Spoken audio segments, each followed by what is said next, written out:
everybody, I hope you're all okay out there. Today's video is for any registered nurse who wishes to progress to a band 6 in the United Kingdom. You might be a student nurse, newly registered nurse or more experienced nurse. Helpful also for internationally educated nurses who are not used to our banding system.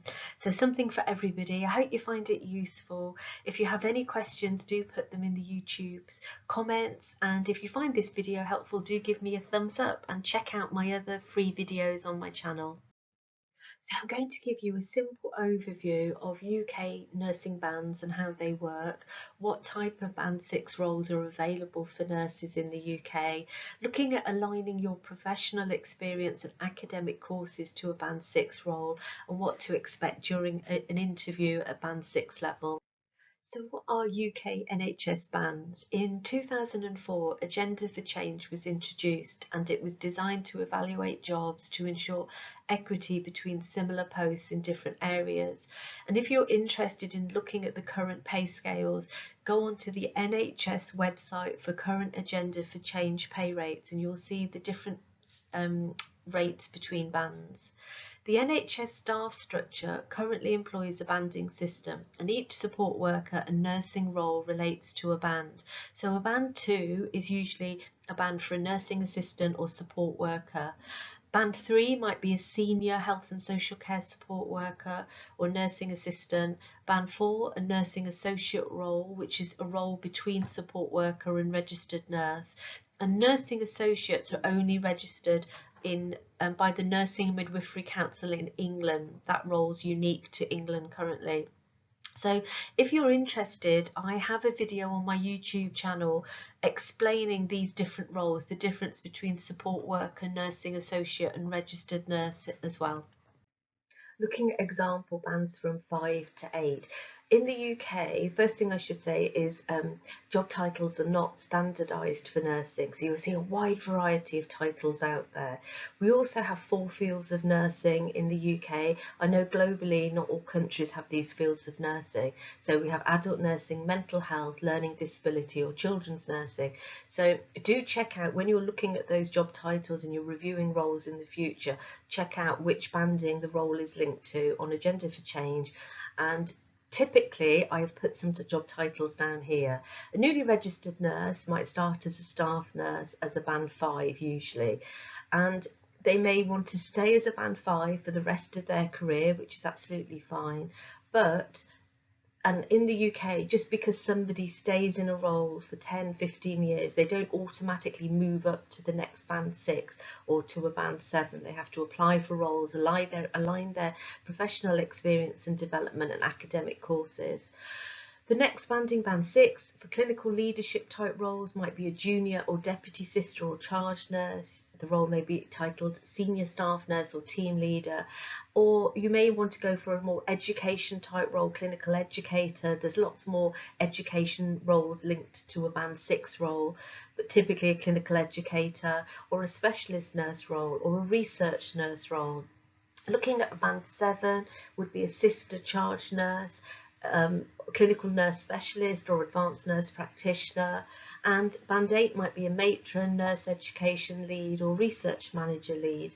So do look out at those job descriptions and personal specifications as to what the role will entail. So how do you progress from a band 5 to a band 6, and what typically is the difference between those roles? It depends on which band type of role you're going for. So as a band 6, you could sort of see in the previous slides, you potentially can go for a clinical based role, maybe a team leader role or a deputy charge nurse role at band 6. It could be a research role, it could be an education role, it could be a specialist nurse role set at a band 6. So it depends on the job description and personal specification. There will be essential and desirable criteria set, so you cannot apply for a role unless you meet the essential criteria. Essential criteria for a band 6 typically would be working as a band 5 for a year to 2 years, and then some academic courses may be desirable or they may be essential. So you would be demonstrating leadership, organisational and managerial responsibilities. As a Band 6, you're going to be supporting, educating, training and guiding others and acting as a role model, delivering, evaluating and monitoring performance and assuring safe, evidence-based practice and standards. So the role will link to local and national standards of care depending on the role that you're going for. So it's helpful to look at the job description and it'll indicate which national safety standards, professional standards, guidelines, recommendations, key performance indicators and risk assessments and guidance that the role will link to. So you'll be shown that in the job description usually. So some example roles and career pathways. I have some videos that give much more of an overview if you wanted to become a specialist nurse to advanced practitioner or a charge nurse, nursing sister, education roles and how to become an educator, and research nurse roles and how to become a nurse researcher. So they will give much more detail on the academic, professional experience and academic qualifications aligned to those career pathways if you're interested. And where to find Band 6 job opportunities. Employer intranet sites will promote their jobs. National recruitment websites like NHS Jobs or Indeed. And then if you're looking for more research, fellowships, scholarships, for example, the National Institute for Health and Care Research will advertise scholarships, internships and fellowships. Looking at increasing your chance of progression, you need to strengthen your CV by working towards developing those leadership, managerial and organisational skills. Looking at taking on projects potentially, improving quality for patients, staff or service, evidence-based practice, research underpinning delivery, teacher training, supporting and supervising others. You may develop an area linked to patient education, health education or promotion, or digital or clinical academic project work. All of this will potentially strengthen your CV. Also, external consultancy, volunteer or charitable work can do that.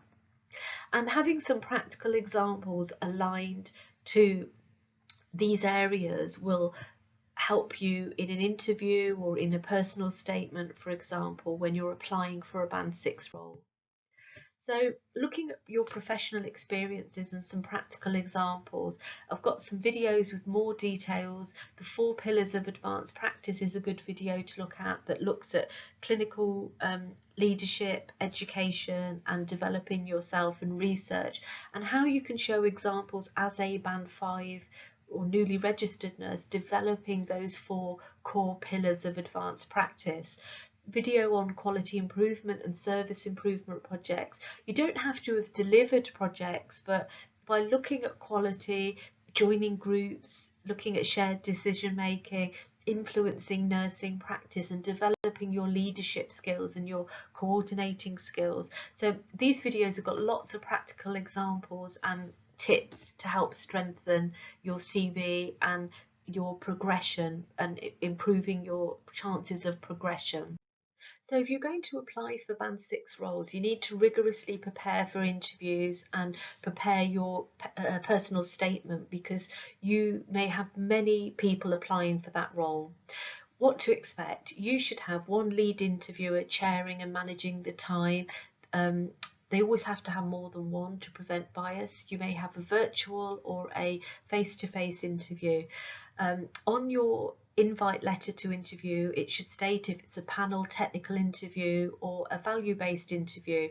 You might have to deliver a short presentation relating to a topic. Often interviewers will ask for a presentation as part of the interview process, and your interview or presentation will be marked using a scoring tool or assessment scale. Now, if you have a panel-based interview, you'll usually ask questions about your role. It's like a typical standard-based interview, but value-based interviews are slightly different. The interviewer wants to know that you align with the values of that organization. So make sure you look up about the organization, the mission statement, any values that you see on their website. And the interviewer will usually ask 2 or 3 generic based questions. A typical question might be, give me an example where you led a positive change in practice.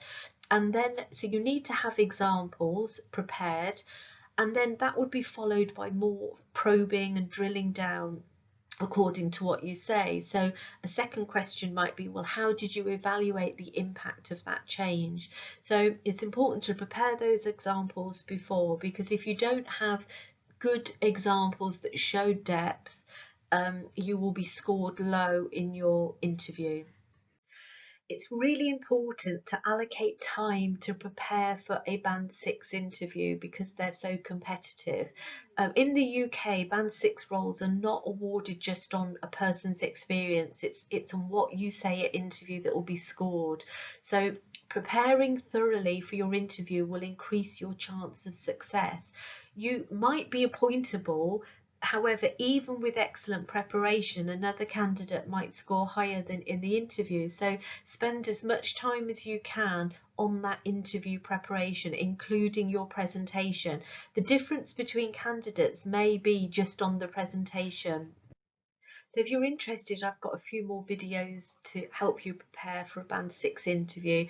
If you need help writing your personal statement, if you're looking at a certain career pathway, such as a Band 6 senior role, nurse researcher, specialist nurse or nurse educator role, and also a video on preparing a presentation for a nurse interview that might be helpful. So in a Band 6 interview, it can be nerve-wracking. It's normal to be nervous, and interviewers expect this. It's the same whatever level of nurse you are. So let the interviewer know if you're excessively nervous so they can support you. You can ask them to repeat questions or give you a bit more time or have some water. Just do your best and put your interview in context. Remember, you can always apply again or go for another role elsewhere. And remember, the more you prepare, the more confident you're going to feel. What if you're not offered the role?